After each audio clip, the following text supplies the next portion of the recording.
Come in, Southern California. This is Radio Free Los Angeles. Do you copy? Repeat, do you copy?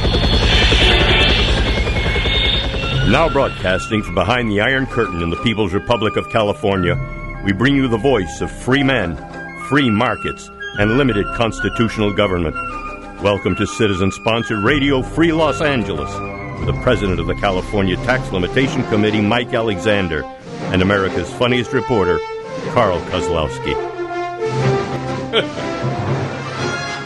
All right, Mike Alexander, Jonathan Wilson back with you. Jonathan, welcome. Thank you. It's good to be back. All right, got a great show planned for you tonight. Early in the show tonight, we're going to have Cole Harris, candidate for lieutenant governor here in the primaries coming up in a few short weeks. We'll have that. We'll have an update for you on the repeal of the California gas tax. We're going to go over a number of other things here. We're going to start reviewing some ballot recommendations and try to discuss how we should be voting for each other. So we would really like to hear from you and have you join in and become part of the show at 866-870-5752. Remember, this is citizen-sponsored talk radio here, but we're not just here to talk. The key thing that we need to do is to take all this talk and translate it into concrete, effective political action. That's really what we're talking about. And tonight, when we talk with Cole, he'll be coming on here in maybe 5 or 10 minutes or so. We'll have him on. We'll talk. And the real reason that we're here tonight is not to try to develop another talk show. God knows the world doesn't need somebody else talking about problems. Our purpose in being here tonight, we're going to talk more about this here later in the show, what we're doing, why we're doing it, why we're on Sunday night, why you're joining us Sunday night. The real questions come to mind. Is California lost? I hear Rush Limbaugh and Mark Levin and everybody else. That's a conventional wisdom. Oh, California's lost. Oh, it's gone. So we're here to answer that question. Is California lost? We don't believe so. That's why we're here tonight. Can California be made golden again? Well, it can. And there's a lot going on around this state that you may not be aware of. And it's not just candidates running for office. There are a lot of fine people running for office. Why? If turning California around is a lost cause. We're going to talk with Cole and other candidates over the next couple of weeks and address those questions. We know what the top problems in California are. They are the pension plan, the pension crisis, the urgent, crying need for reform, not only in the pension system, but in the root cause of it, which is excessive salaries and a government that's too large. Number two problem in this state is a failed so-called school system, mistakenly referred to as education. That consumes up to half of the California budget, and what do we have to show for it? Well, we're just about dead last in the country, and the schools right here in Los Angeles County, where the signal is coming from, are among the worst of the worst state in the union.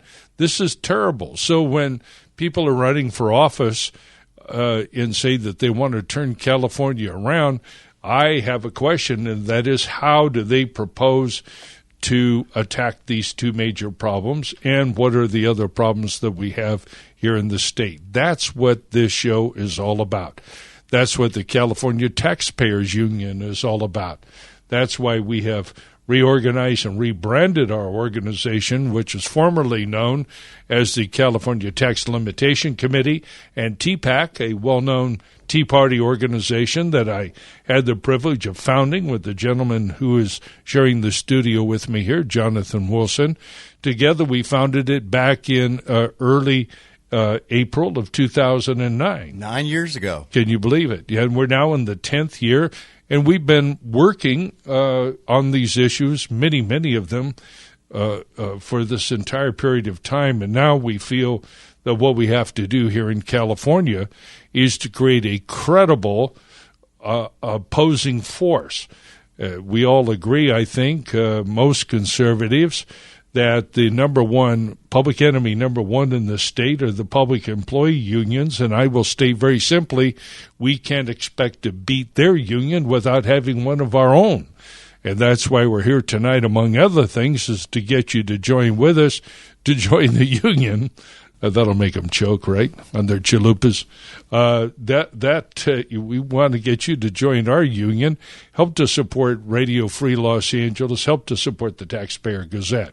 Now, we are being joined right now by Cole Harris. Are you there, Cole? Yeah, I'm doing good. Glad Cole, may I call you Cole? Yes. All right. Thank you very much. Cole Harris is a candidate for lieutenant governor here in the state of California. He lives, I believe, in San Marino with his lovely wife. I had a chance to visit your website, see a picture of a great-looking family. You and your wife seem to have, a couple of children, a couple of boys that look like? And, yes, I have a 9-year-old and a soon-to-be 4-year-old. All right. Dylan and Dax. All right. Well, you have skin in the game. You have children. You live here in the state of California. What got into your craw, Cole, that decided to make you to jump into the California statewide politics and run for lieutenant governor, no less? Tell us your story and what's motivating you there.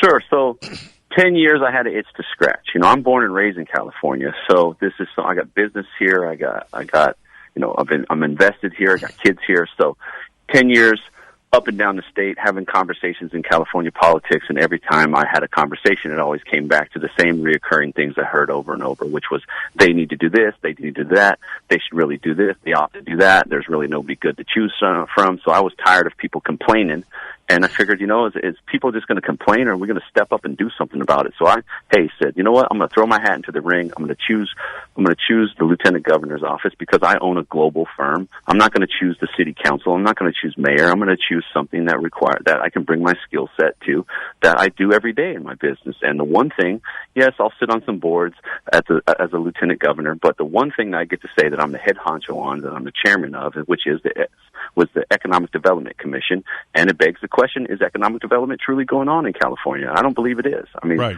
I know we're the fifth largest economy in this world, but yes, that's the free market pushing that. The market is pushing that, but we are sitting on our hands, and we're sitting here saying, "Hey, we got great weather." I cannot tell you how many banquets, things, trade missions, places that I've been invited to, whether it be from Oregon, guys from Singapore, guys from Texas, guys from Arizona, guys from Hong Kong, guys from China, saying, "Hey, come to our place, and it's better, and this is why it's better." But we don't have any of that going on in any parts of the world, in any parts of the other states.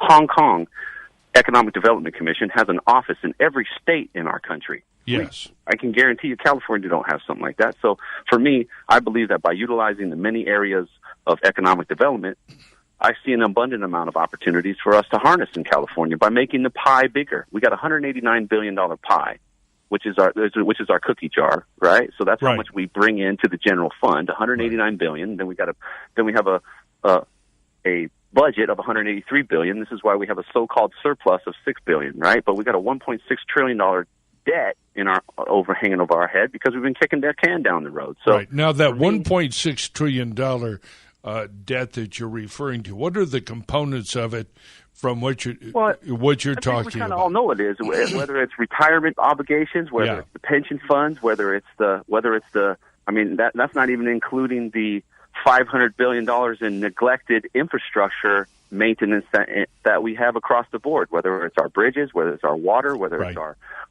schools, our universities. So there's a lot to get our arms around.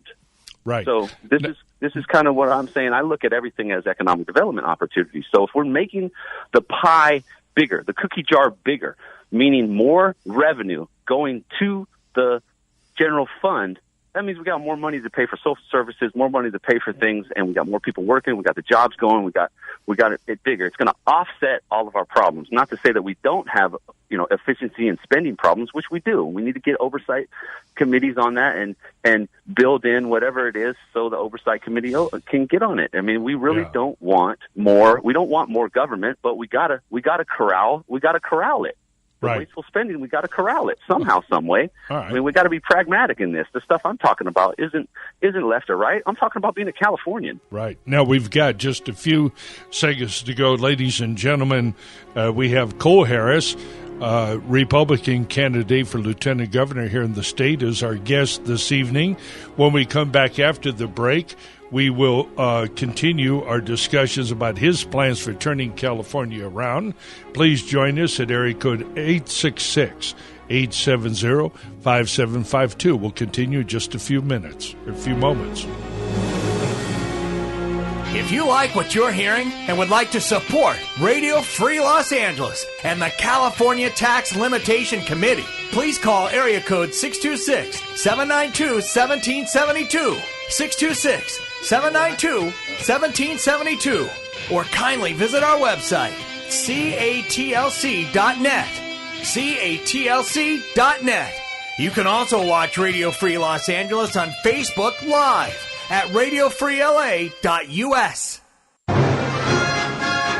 If you'd like to talk with Radio Free Los Angeles, the phone lines are wide open. 866-870-KRLA. That's 866-870-5752. We're live, local, and here to talk with you. 866-870-KRLA.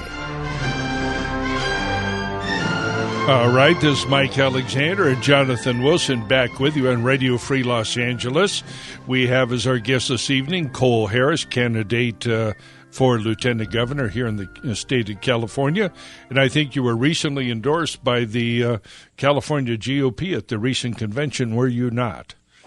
Yes, that was a great time. I met a lot of good people there, and I enjoyed myself. And yes, really got the word out, really got my arms around it, and I'm just very gracious and honored to have the CRP behind me. Yes, well, it's going to be a tough go, but there's nothing better than a candidacy to get your ideas out there and to have some kind of an impact. We've found over the years that you either have to have a candidate or an issue that's going on. For example, initiative.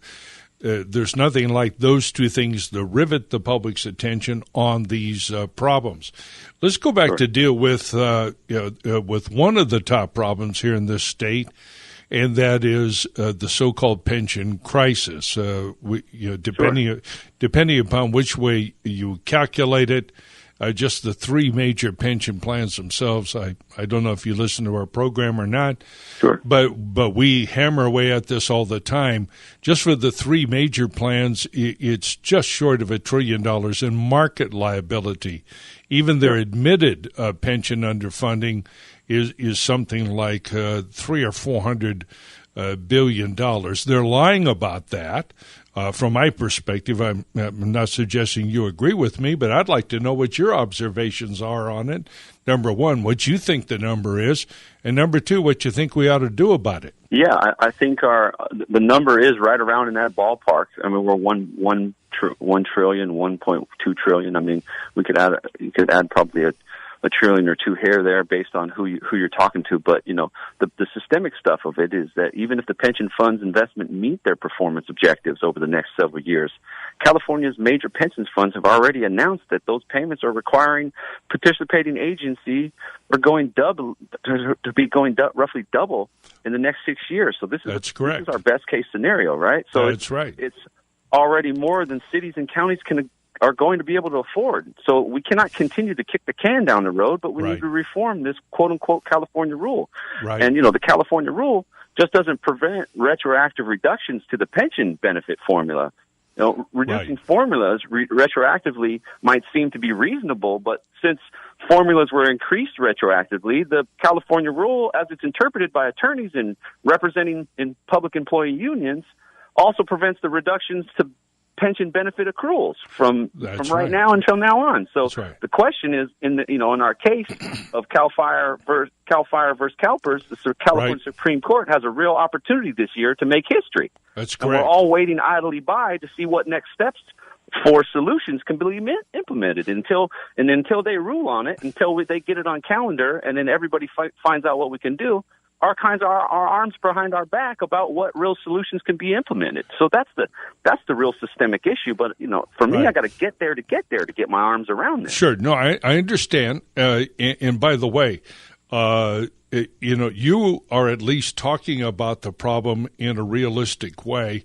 When I talk with politicians and elected ones here for many years, they won't say it publicly, but privately, they will admit that these pensions cannot be paid and therefore never will be paid, although there's clearly an expectation on the part of these public employees that the promises that they made themselves are to be kept. We're going to have to redo it. Let me ask you a key question here, and hope I'm not putting you too much on the spot because I know these guys got their knives out I'm for doing you. my homework here. I don't announce nothing to not to win here. Sure. I mean, I come understand. on. If I'm going to run for office, I don't do stuff half-assed. So fire away. Put me on the hot seat. Totally with you. Well, good.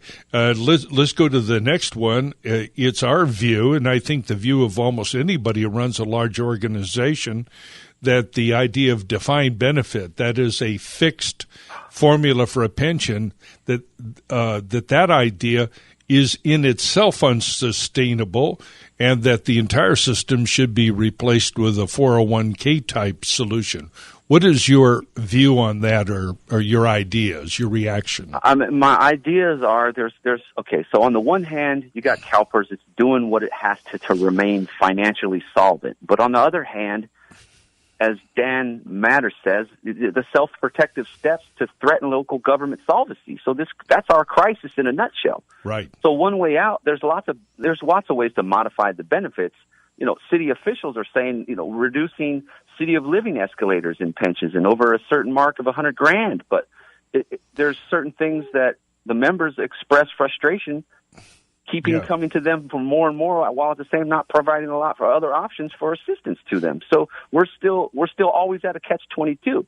So absolutely, this California rule that bars changes in benefits, it would open the door to pension modification. So until we can get this done, all of our hands are tied on coming up with creative solutions that will modify our pensions and help us really get our arms around it. Well, here's one thing, and I don't know if you're familiar with our work, but we pressured cities to do the things that they can. Now, you're a business guy, and you know that when you publish a financial statement, you have to carry your obligations on there accurately. You cannot understate obligations or fail to state them, and city after city after city knows exactly what I know, and that is that number from CalPERS is a phony number. So when CalPERS sends you a bill that says you are underfunded $10 million or $22 million, as, for example, in the city of San Marino, and it just went up to $25 million. But the real market liability number is closer to $90 million. You add that to deferred maintenance, and all of a sudden small cities are up over $100 to $150 million underwater if they do it. And I think that the one thing the state of California should do, and each and every city should do, it should be required to restate the obligation on their financial statements so that the citizens know and their creditors know and their vendors know that they are in effect insolvent. I agree. I agree 100% on all of this stuff. I'll quote you. That's another pick your battle, win your wars kind of an issue on accrual-based reporting versus cash-based reporting. So that's a whole other night of conversation that we could have about what's going on. So exactly. Let's go on to another one. Since you're loving the hot seat here, Colton. By the way, I sure appreciate you being frank and addressing this. Let's jump over to the other problem in the state of California by constitutional amendment. The so-called education system sucks up 40 to 50% of our state budget. That's an escalator. And yet we have the most failed school system in the country. I think we're 48 or something like that. The only people that are worse aren't worth talking about. LAUSD is the worst of the worst. How is it that we can approach and begin to solve the state's problems without addressing that problem. I mean, it is a suck. A huge portion of our pension debt is represented by CalSTRS, that is the California State Teacher System. What broad ideas do you have about making that system work better? California, we're spending $95 billion this year on education. Yeah, at least. So that's 30% more than what we were spending in the 70s and 80s when it was agreed upon that California education was in fact great or good. Yes. So and that number doesn't come from there's more people here now than before. No, we're spending 30% more per pupil. Yes. And then so they're diverting, Prop 98 is 43% of that goes on it goes to education, and they're diverting some of that funds to pay off some of the retirement debts. Granted, it's needed. However, it's another kick the can, take from Peter to pay Paul kind of a thing, and to really get your arms around it on what should be done for education. I mean, there's so many different things that we need to do for education, but I'm running for lieutenant governor. I'm not running for the superintendent. No, I understand. I can have a stance on it. I can push for it. I can have an idea on it. I can write letters to it, to agencies, and I can back guys, and I can get people together. But I got to pick my battles and win my wars on this. So I'll give you a real frank answer. But sure, I really think there are ideas out there. I mean, where are our policies that are guiding education? I mean, I can sit here and tell you a little story about high school seniors and juniors about their career pathways and some of the stuff that they're taking on, and then that goes on to then they transition into college to where they're choosing a career pathway, which is not, you're going to go take on $250,000 of debt, but after you're done, you're only going to make $50,000. So you're just already putting yourself in a hole. So these are some things that we need to get together. That's right. The 1960 master plan needs to be redone. I agree. We need to reform that. Completely needs to be going forward. So these are some of the stuff that I'm going to be pushing for when I'm on the board of the UC Regents board and the Cal State board. So these are some of the things that I'm going to be lobbying for and pushing for. But again, I'm a one man. I'm not a one man army on this. You don't have to be. What I find most refreshing about our conversation, Cole, is that you're willing to have it and to get past some of the usual aphorisms and slogans and recognize we have these problems and we're going to have to dig into them. Clearly, we have to re-engineer the state. We have to re-engineer this whole thing called schools and the idea of so-called higher education, particularly at the cost that it is coming, is something that has to be addressed. I want to tell you a little bit about what I want to do. So I want to tell you a little bit, because I was listening to what you're saying a little bit earlier, is, our strategy to improve California. How are we going to fix it? What am I going to do about it? So what I want to do is I want to take it back. I want to take it back to how we were when we wrote the Constitution of this country. Okay, we didn't just call on Joe Schmo. We called on the best and brightest, and then we brought them in to come together. They locked themselves behind a door for 45 days. They came out with the Constitution of the United States, a thing that stood the test of time. So what I want to do is I want to use that same formula again. I want to bring the best and brightest together to solve problems by using the weight of the lieutenant governor's office and responsibilities unlike anybody before. I mean, and I don't just mean bringing the best and brightest partisans. I mean genuine experts that can navigate real solutions, partnering with the best of the private sector, with the best of in government, and having categorized roundtable think tank sessions sponsored by the Lieutenant Governor's Office for solutions that solve each category of our issues in California. And if they don't show up, I'm going to put their butt on the hot seat. I'm going to call them out. I'm going to say, for an example, in the housing market, hey, O'Melveny and Myers, land use attorney, partner at the firm that you make an amazing, you start $3,000 an hour. You got an invitation to come. And you didn't come, and now you're part of the problem. You're not a part of the solution. So these are industry participants that I'm going to do this for. Hey, and Cole, even assemblymen and people, I can put them on the hot seat and geo-target them and say, hey, you didn't come. You're not trying to be a part of this problem. You're part of the problem. You're not being part of the solution. So that's what I'm about. Cole, that's great. We've got 1 minute to go. Please tell people where they can go to contribute to your campaign, to volunteer. What's your website? Sure. It's www.harris, HARRIS, 4FOR, California.com. And you can follow me on Instagram or on Facebook, Cole Harris for Lieutenant Governor 2018. Instagram is Cole Harris CA, and Twitter is Cole Harris CA as well. And I'm on there. I'm answering questions. I'm talking to people. I'm out there. I got my foot on the gas pedal, and we're trying to win. We're trying to take this thing over. I mean, I announced good. in March. How can I get name ID? Right? I put my foot on the gas and do Cole. this. So. Cole, you hear that music? Yep. That means we got to go. We're going to have you on again. Ladies and gentlemen, We've been listening and having conversation with Cole Harris, a candidate for Lieutenant Governor. Go to his website, harrisforcalifornia.com. Give him a little love. All right, Cole, thank you so much for being on. Ladies and gentlemen, we'll be back after the break. All right, I think we're live here now. Mike Alexander, your host here for this evening's edition of Radio Free Los Angeles. Joining me is Jonathan Wilson, my intrepid co-host here. How are you tonight? I'm doing good. All right. Did you get that mouse working? Not yet. By the way, we're trying to get the Facebook Live going up. I think we'll get it going here in a second, but we haven't been live on Facebook yet. I was impressed with Cole. Yeah. Cole is clearly a novice. In the best sense of the word. He has not mastered the politician's techniques of doublespeak, evasions, sloganeering.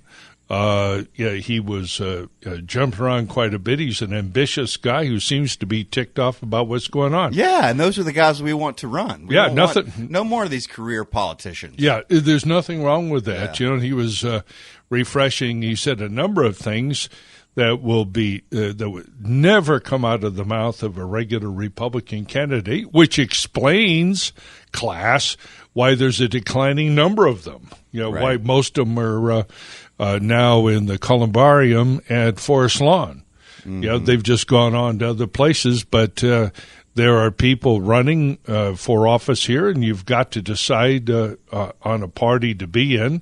And you really need to affiliate with one or the other. But there's not much of a Republican Party to speak of, is there? No, there is. Well, that's interesting. Let's dive in there. As a party, as a functioning political entity that does things in the state of California, no, it doesn't exist. Mm-hmm.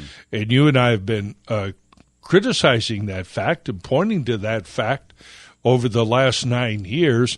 And boy, did we take grief over that. Predicting its decline, predicting its downfall, and now here we are. Republicans don't have any new ideas, and now the problems have become so great that I'm not sure that that a candidate is in fact able to articulate a coherent set of ideas that would attack this problem. I think everybody is completely overwhelmed by it. And that's why we in the California Taxpayers Union have long since fixed upon the two major problems. Now, the comments that I'm going to make here are not directed at Cole or anybody else. If you've been listening to this program for a while, or if you've been getting our messages over the last 9 years, you know where we're coming from. It seems to me from a managerial perspective, I would say this to all candidates, from a managerial perspective, you have to tackle the two or three biggest numbers on your balance sheet. And you can't deal with the problems here in California without dealing with the pension problem. Now, the reason why most GOP people, Republicans, fail is because you always see that little headline or bullet point, we support fire and police. And yet fire and police soak up the lion's share of local budgets. They comprise a huge percentage of the pension deficit. They get salaries that are often $200,000, $300,000, $400,000 a year with overtime pay. That's why we do Government Grifter of the Week award, so that you get some idea of just how much these people are paying themselves. And that's why we're such big fans of Jeff Hewitt, right? Yeah. You just endorsed. Yeah, thanks for bringing that up. Jeff Hewitt, we had on here last week. Jeff as you may recall, is currently mayor of Calimesa.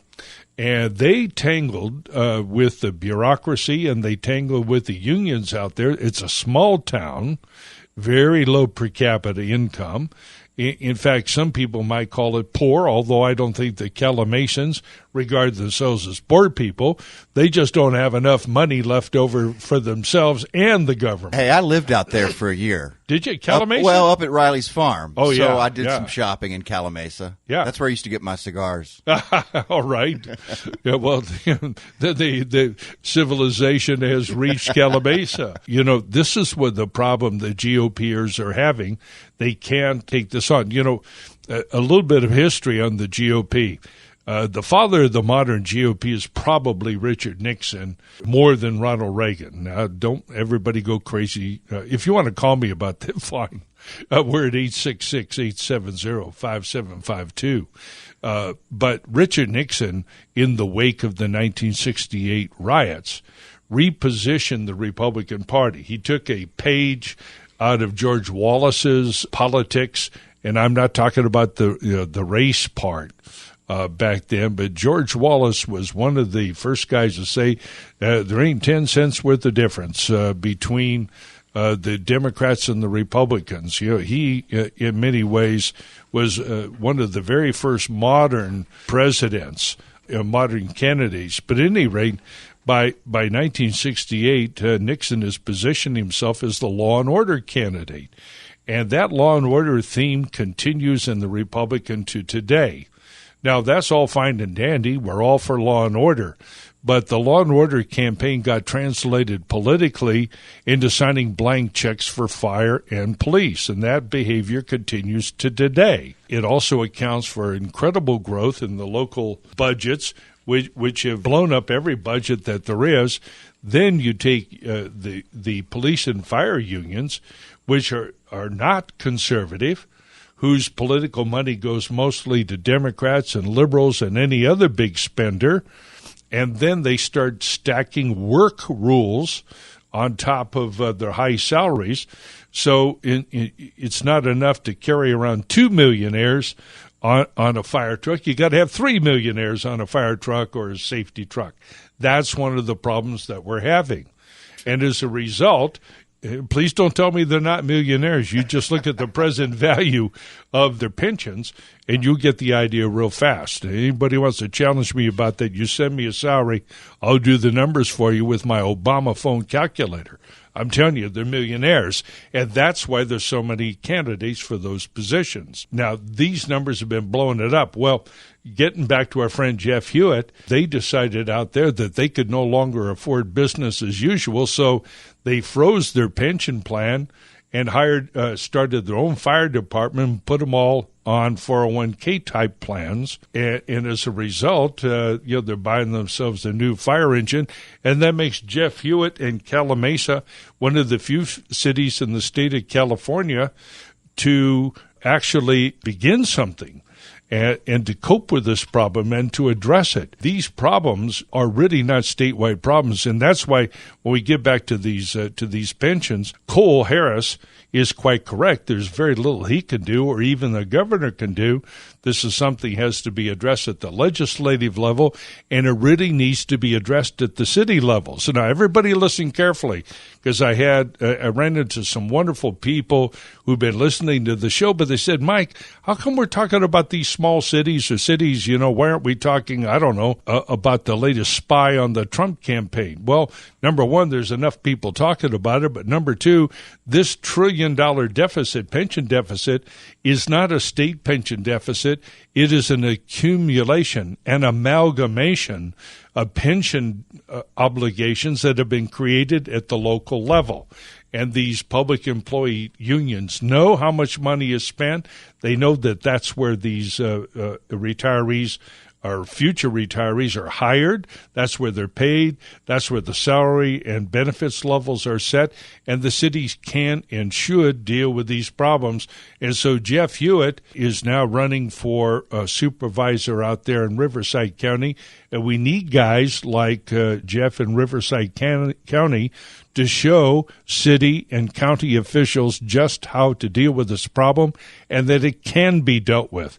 And, in fact, it must be dealt with because I'll say again, those pensions can't be paid and therefore won't be paid. And I don't care what the Supreme Court says. If it upholds its own California rule and leaves this crazy system in place, well, then the bankruptcy. whole thing's just going to blow up. It's all going to end up in bankruptcy court. That's correct. If you tie the city governments, tie their hands behind their back, and they can't deal with this problem on their own, that's right. then the courts are going to have to deal with it. All right. Hey, well, I've got a guy wagging his finger at me. That would be Kevin Figures. Thank you, Kevin. There's the music coming up. We're going to be back after the break with a caller. Please join us at 866-870-5752. If you like what you're hearing and would like to support Radio Free Los Angeles and the California Tax Limitation Committee, please call area code 626-792-1772, 626-792-1772, or kindly visit our website, catlc.net, catlc.net. You can also watch Radio Free Los Angeles on Facebook Live at radiofreela.us. If you'd like to talk with Radio Free Los Angeles, the phone lines are wide open. 866-870-KRLA. That's 866-870-5752. We're live, local, and here to talk with you. 866-870-KRLA. All right, back with you here, Mike Alexander, your host for Radio Free Los Angeles. Join us at 866-870-5752. And don't forget, if you like us, even if you don't, go to radiofreelosangeles.net. All spelled out, radiofreelosangeles.net. And by the way, we have our Facebook Live feed up now. We figured it out. All right. And if you go on Facebook Live, you'll know why I have a radio show instead of a TV show. Oh, you got a great face for radio, Mike. I know. That's what they tell me. Hey, we've got Linda from Burbank on line one here, as she'd like to talk to us, I think, about John Cox. Linda, how are you tonight? Okay. It's not just John Cox. I'm confused. I'm just so confused. Yeah. Over who to vote for over Travis Allen and John Cox because of how Schwarzenegger messed up our California primary. Yeah. That it's the two front runners that take all on the primary. Yes. Well, that was a major foul-up, and I'm glad that you mentioned it. The reason why we have top two is because of Proposition 14. That was passed, I don't know, was it in 14 or 12, whatever it was. But the net result of that was that the top two vote getters in any election would be faced with a runoff. The problem is that very often in this state, the top two runners are Democrats, and there is that is of one party, the dominant party, and there's no opposing voice.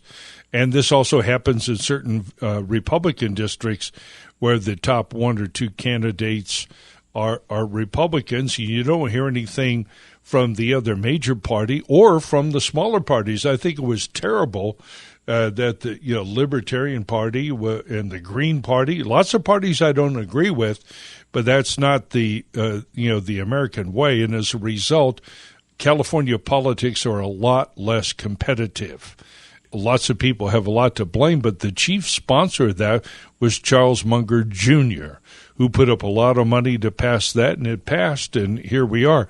What I find most puzzling, Linda, is that the California GOP, the Republican Party here, at the most recent convention, had an opportunity to endorse the repeal of Top Two, and they failed to do so, and that was rammed through by Brulte with a bunch of absentee proxy votes, basically, that he was able to use to hammer it down. So it leaves you wondering, what it is that Mr. Brulte and the Republican Party think that they're supposed to do.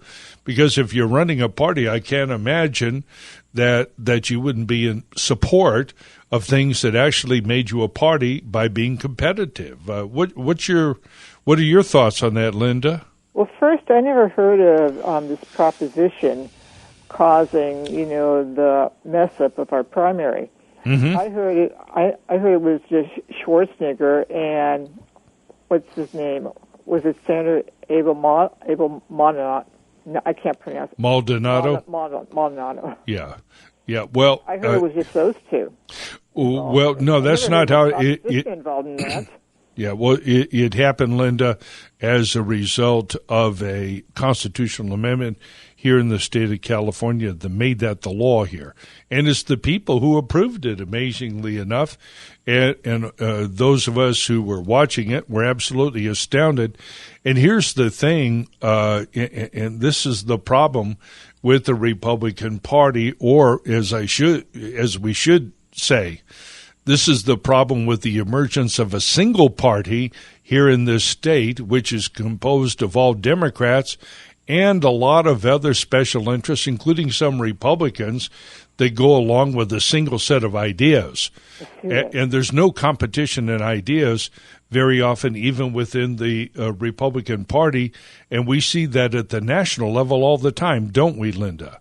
There may be a Republican Party in Congress, and yes, nominally we control the House and the Senate, and yet what comes out of that Congress back there is virtually indistinguishable from what comes out of a Democrat Congress. And yeah, I know we got some cuts in the rates, but we still got a heck of a lot more big government out of it, much more than we thought. It's very maddening.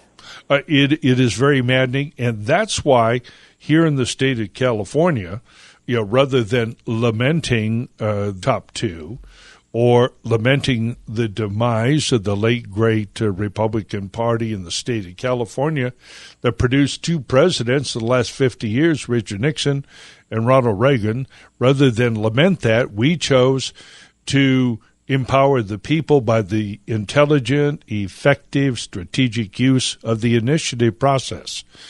We've had a lot of successes in the past. We can have them in the future. And I don't think that there's any set of candidates that are going to be able to effectively address the problems we have here in this state through the legislature. It's the legislature that's lost. Rush, Mark, Hannity, you guys back there, it's not the state of California that is lost.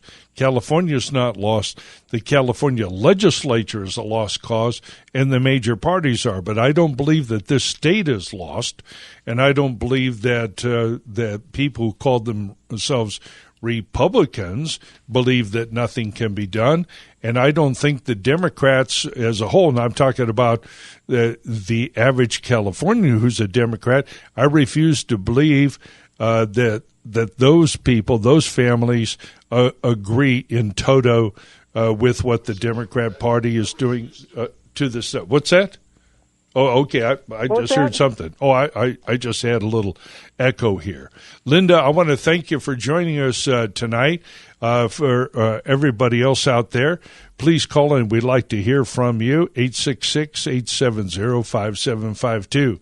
Jonathan, if people want to get on our Facebook and participate in that broadcast, or sign up, or better yet, contribute, what do they do? Well, Facebook is a great way to interact with us on the broadcast. Mm-hmm. If you go to Facebook, go to search for Radio Free Los Angeles and like our page, and you'll get our updates. Great. And if you want to contribute, we sure could use the support. Go to radiofreelosangeles.net, and you can also watch our podcast there. We usually post those by the afternoon on Monday. And you can make a contribution right there next to the podcast. Yeah, we'd love to have your help. It it helps you keep us on the air and keep all the other good things going. Kevin, how many more minutes do we have before we break for the hour? We've got about 4 or 5. Okay, good. Thanks. We've got enough time then to jump into a couple of other important things. I want to update you on Stop the Gas Tax. Linda from Burbank and I were just talking here about this.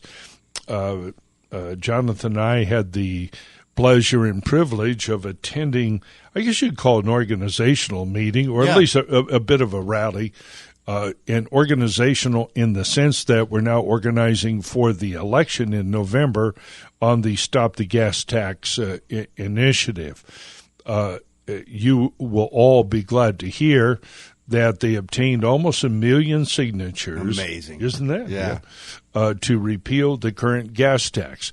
Now, we've been talking about Republicans and Democrats. Well, let's talk about people versus the government, which is the formulation of the issue that I prefer.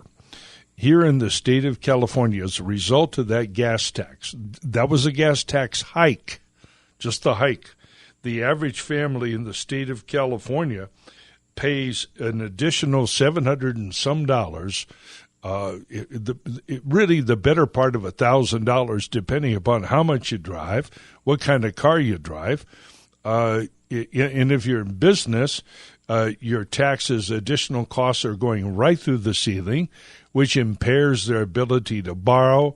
It sucks up profits that they could be paying people more money. But, Mike, I thought that was going to go to improve the roads. Oh, yeah. There's lies, damn lies, and road earmarks, right? Yeah. That, you get ready for a bunch of lies. We're going to deal with all those lies as they come through here. But just to... And get ready for a lot of media in the next, 3 or 4 months? Oh, yeah. Of politicians filling potholes.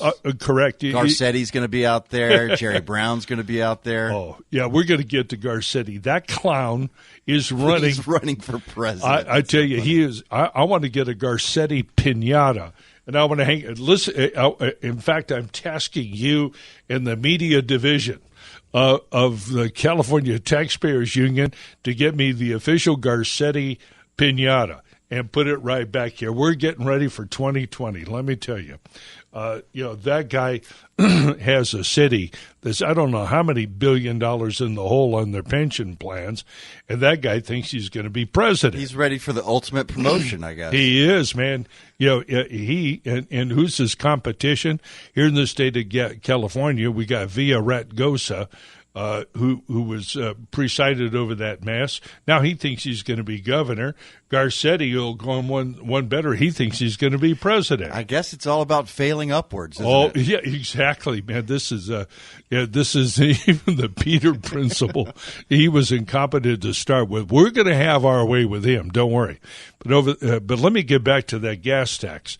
Everybody out there, Republican, Democrat, middle class, upper class, whatever economic segment you find yourself in, you're paying more for your gas than ever. And it's not just the rise of the commodity prices. It's not just the rise in the barrel of oil.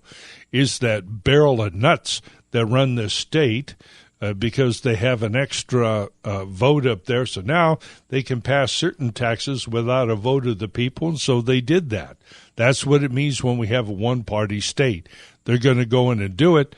Now, I know all you Republicans are out there saying, well, this is the Democrats doing to us. Yeah, I want Democrats out there to listen carefully to me. They're doing it to you.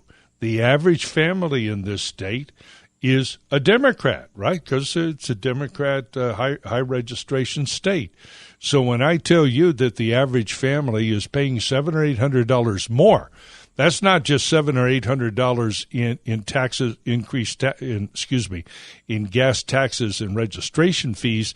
That's $800 more than you were paying 2 years ago, and that goes right into the average family. Now, I want you to listen carefully, but everybody out there, because this is what's happening. They've gotten about as much out of the income tax as they can. People are starting to leave this state. And here in California, they are now no longer going after wealthy Democrats and wealthy Republicans. Are going after you out there, average Democrat. You're the one that's paying the price, and you're going to need to work with us to get rid of these things. So we'll come back after 9 o'clock. We're going to talk more about what we're doing, how we're going to do it, And it's just a lot of fun being with you here. So we'll be back here in just a little bit. Be sure to go to radiofreelosangeles.net. Radio Free Los Angeles, all spelled out, .net. Get on our list. Get on the contribution list. Send us an email. Let us know what you think, good, bad, or otherwise. And give us a call, 866-870-5752. Back with you in a few. AM 870, The Answer, is everywhere. On the air in SoCal at AM 870, on your AM 870 smartphone app, and now on Amazon and Google Home speakers. Just ask for AM 870, The Answer. Come in, Southern California. This is Radio Free Los Angeles. Do you copy? Repeat, do you copy? Now broadcasting from behind the Iron Curtain in the People's Republic of California, we bring you the voice of free men, free markets, and limited constitutional government. Welcome to citizen-sponsored Radio Free Los Angeles, with the president of the California Tax Limitation Committee, Mike Alexander, and America's funniest reporter, Carl Kozlowski.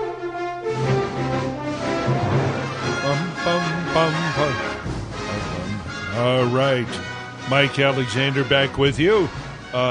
Radio Free Los Angeles here. Jonathan Wilson is here tonight with me, as usual. Your co-pilot. Yeah, co-pilot.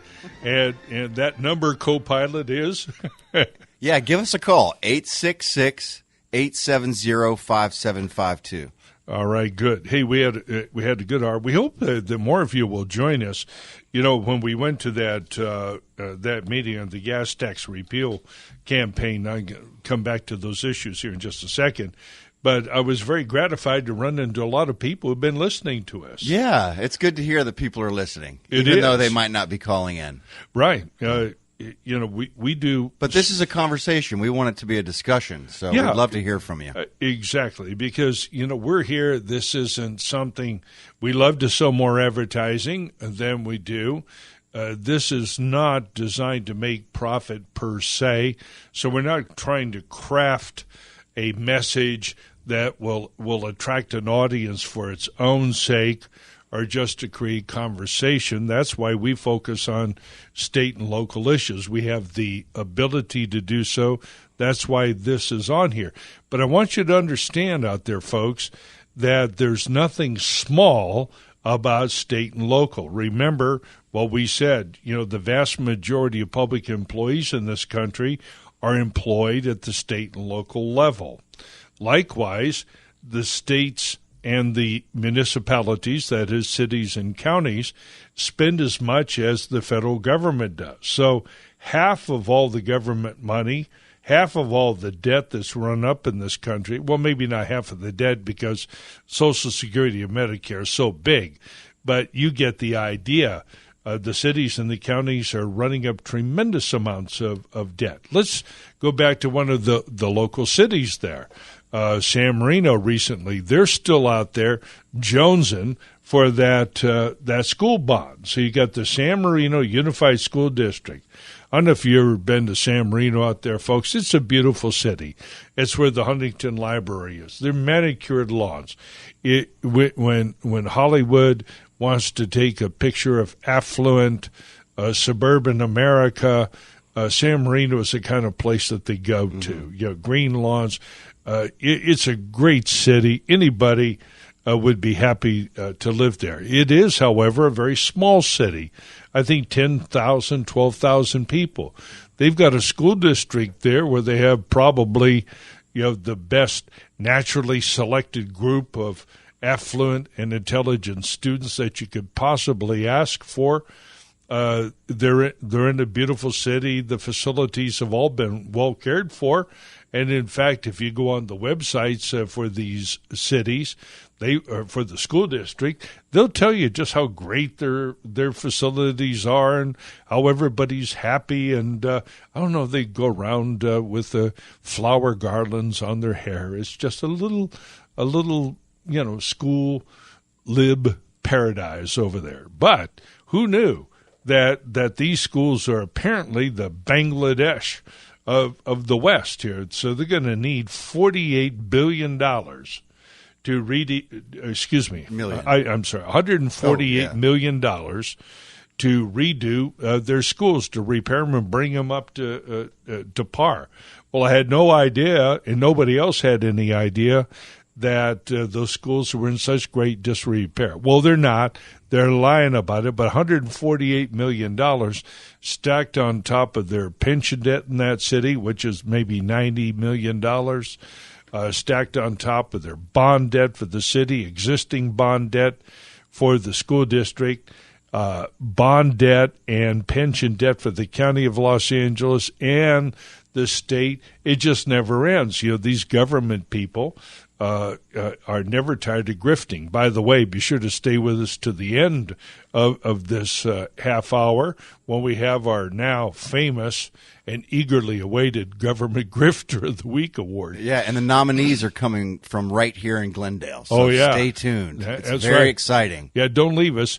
And by the way, some of our best and most loyal listeners are government employees, because we always send out notice of our broadcast to the local city councilmen, mayors, all the mismanagers of the various cities. You know what? I bet they have listen parties. And they gather around the radio. I know, and they just can't wait to hear your broadcast. Well, yeah, they probably go to to Transparent California and look up each other's salaries, and they probably have a pool, an over/under, something like that, right? We might be able to make some money there. Put the fix in. In any event, it would be nice if we had some of these government employees themselves nominate the persons that they think are the most overpaid and the most worthless in their organization. We'd love to hear from you. Yeah, now, of course, it's an embarrassment of riches. You could hardly lose. But in any event, getting back to what we do here and why we do it here, there's a lot of money being spent at the local level, and it's we, the citizens, ultimately, who have to take this state back. And the media and the major parties are very good at somehow pretending that they're taking up the part of the average family, that they stand for working families and so forth. Yeah, they do. They stand for their family, and they can't get enough money in their own hands. And they're starting to run out of places to get money, so they're going after you, the average taxpayer. Let me tell you how they go after you. And this is what you need to explain to your kids.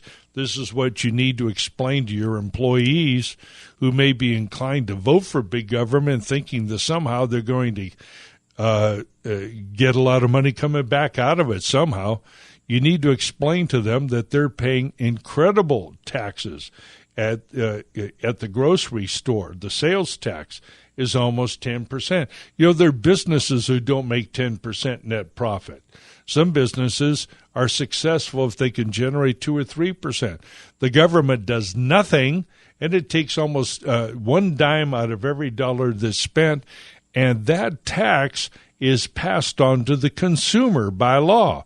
So it's the average guy and the average gal, the average family in that checkout line at Home Depot, or how about at the car dealership? You buy what is today a modest vehicle of maybe $20,000, and you're writing a check to the government for $2,000 for the privilege of driving to work. And, of course, they love to see you in that car because that car uses gas. Now, you're going to pay a sales tax and a gas tax and a federal tax and a screw-you tax and you name it, and it's the average family that pays it, right? So out there at that gas pump, it's not just me, that so-called fat cat Republican. I'll plead to being fat. But in any event, it's not just me out there, it's you. And we're paying the same price for that gas. We're paying the same tax. So who's representing you out there at that gas pump? Big government isn't doing anything for you. Even that welfare money that you get is just going to go to pay that tax. And you pay sales tax. And then what do you get for it? Do you get an education out of it? I've got I've got Kevin waving at me. Is it time to go?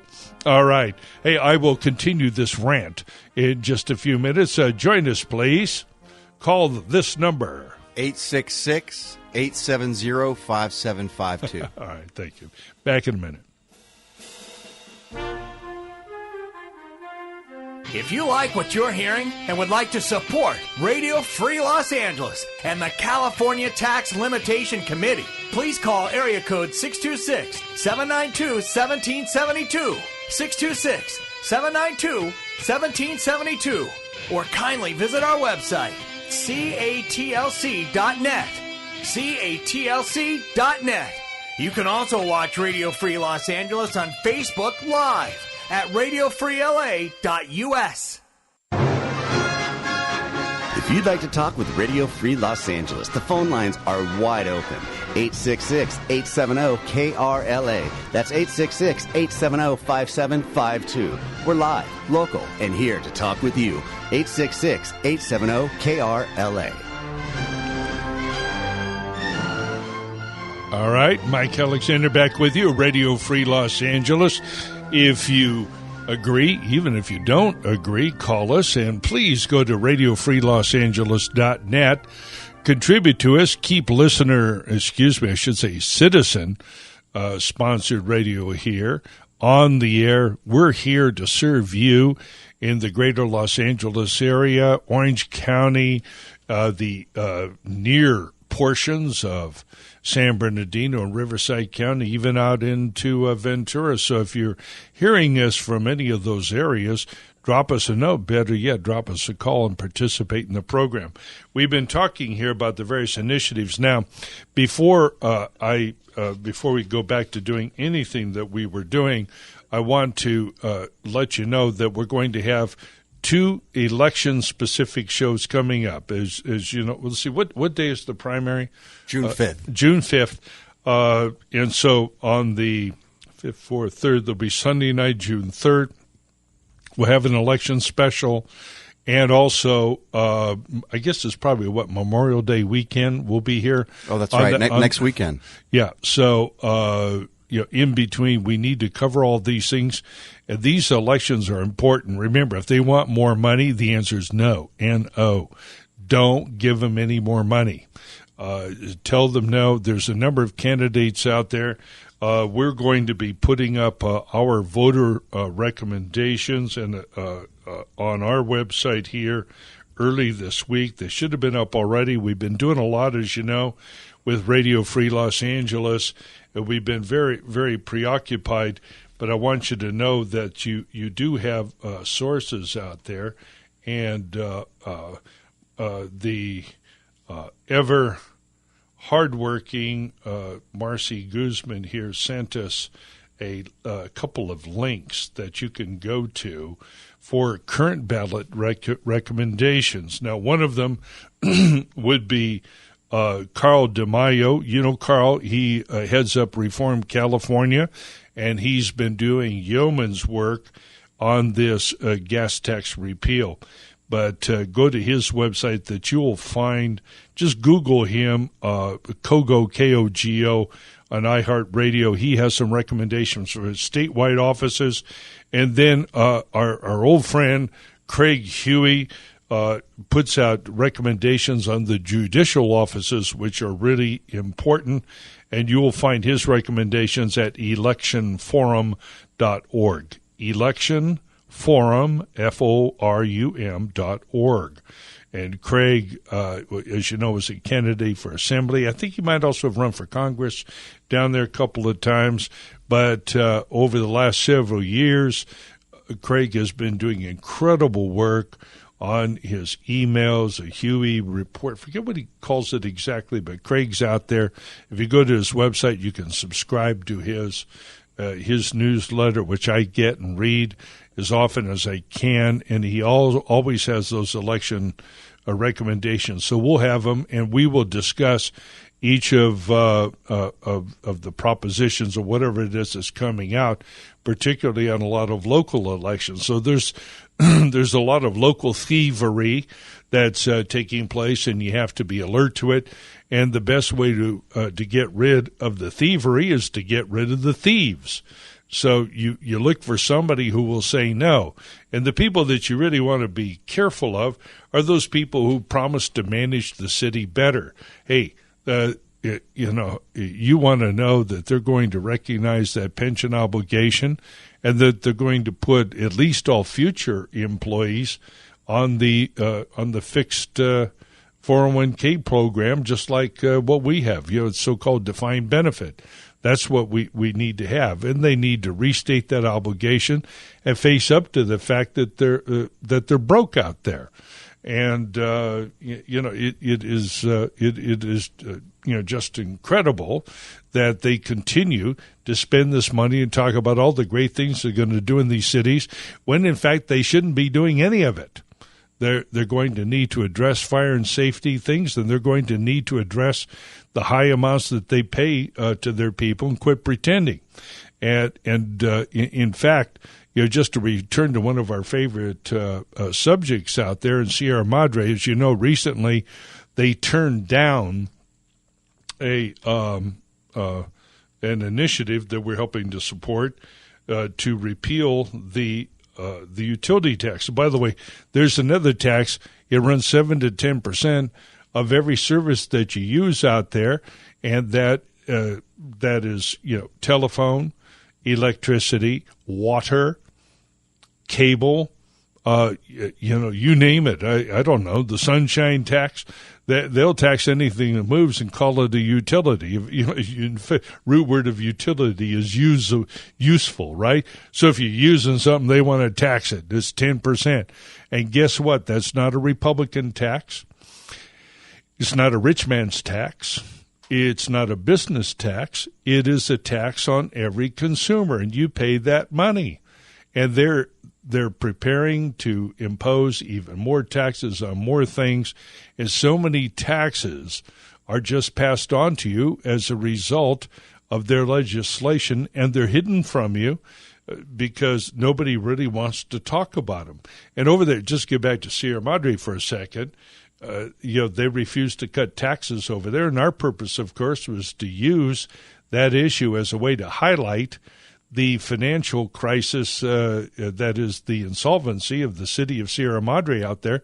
And all the people, the critics, we got a bunch of nasty notes. That's fine.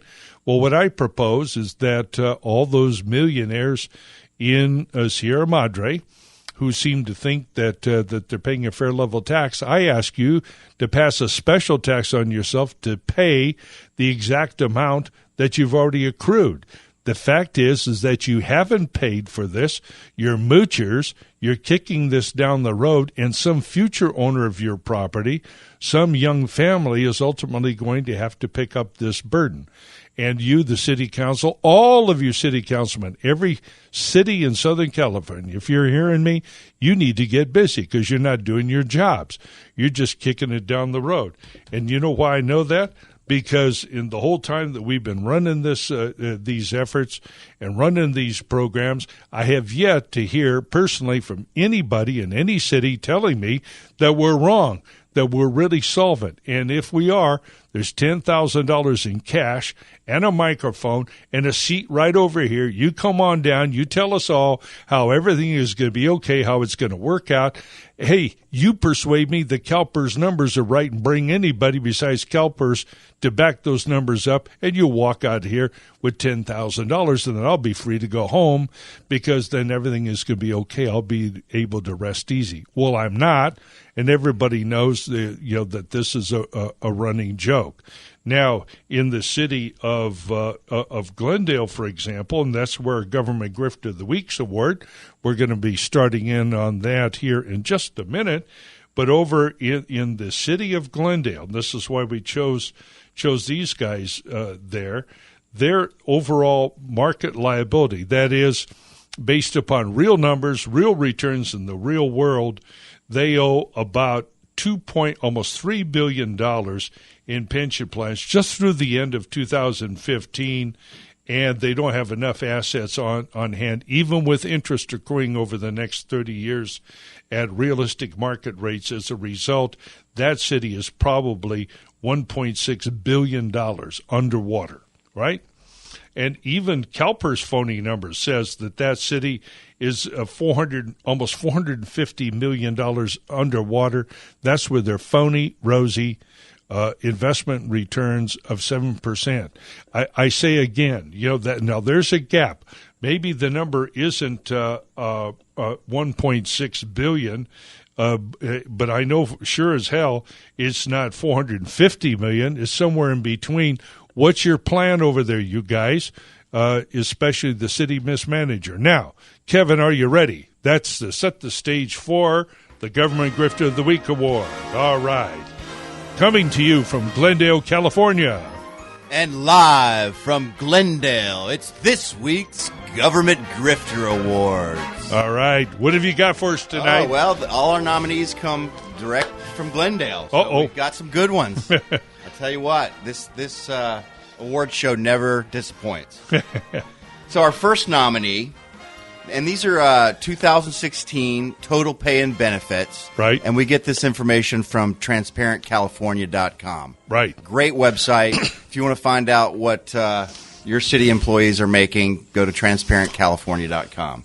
So our first nominee from the city of Glendale is the fire engineer paramedic. Okay. Total pay and benefits in 2016, almost $290,000 a year. Wow. You want to know what his overtime pay was, or his or her? I'm looking at it. All right, everybody. You know it. Sitting down. Here we go. If you're driving, both hands on the This wheel. is what the fire engineer paramedic made in overtime in 1 year. Over $114,000. Oh, my in gosh. overtime. Unbelievable. So we're looking at about $400,000 for this guy. $290 base pay, $114 overtime pay. I don't know. I think that overtime is probably included in the total pay and benefits.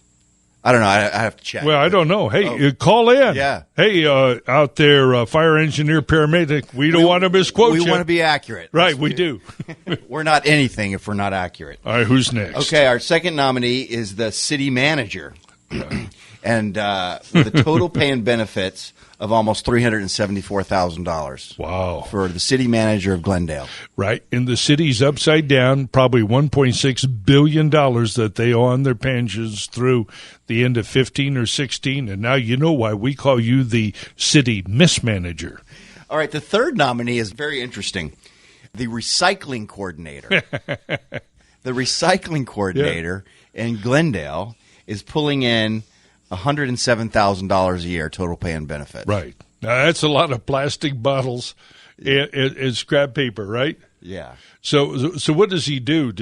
I have no idea. I'd like for him to call in and maybe tell us. Does he have like one of those sea containers there where all the homeless bring their bicycles and their plastic bags and their grocery Could carts? be. We might need to get an investigative reporter out on that. I think. We do, yeah. I think we got your work cut out Maybe for we'll you. do a remote interview with the recycling coordinator. Yeah, but you've passed up a couple of others. All right, why don't you put in a nomination? All right. Well, here's the people that I really love. I've got a soft spot in what passes for a heart here. Library Arts and Culture Administrator, $143,000. That's a good one. That's a good one. Yeah, for the librarian. Yeah, there's a lot of good ones on this list, but Yeah. we have to narrow it down. Oh, and we so do. the winner, Drum roll. Hang on. We got that drum roll. All right, here we are. the Listen. winner of this week's Government Grifter Awards is the fire engineer paramedic. All right. Congratulations, fire engineer paramedic. This is your first nomination and first Government Grifter Awards. They are. And I'd like to congratulate the other nominees as well. Yeah, hey, everybody gave it their best, and they're on there. We're going to start posting these maybe tomorrow when we send out our podcast. Let's include, and this is just a short list. You would not believe how many hundreds of grifters are employed by the city of Glendale. We're long overdue to do do something. How many seconds we got? About 30 seconds? Are we out at? Huh? Okay, we got to wrap up. It's been another great week. Jonathan, good working with you. A lot of fun. Thank you, Mike. Hey, go to, RadioFreeLosAngeles.net. Join us next week for the first of our next two election specials. Good night, everybody.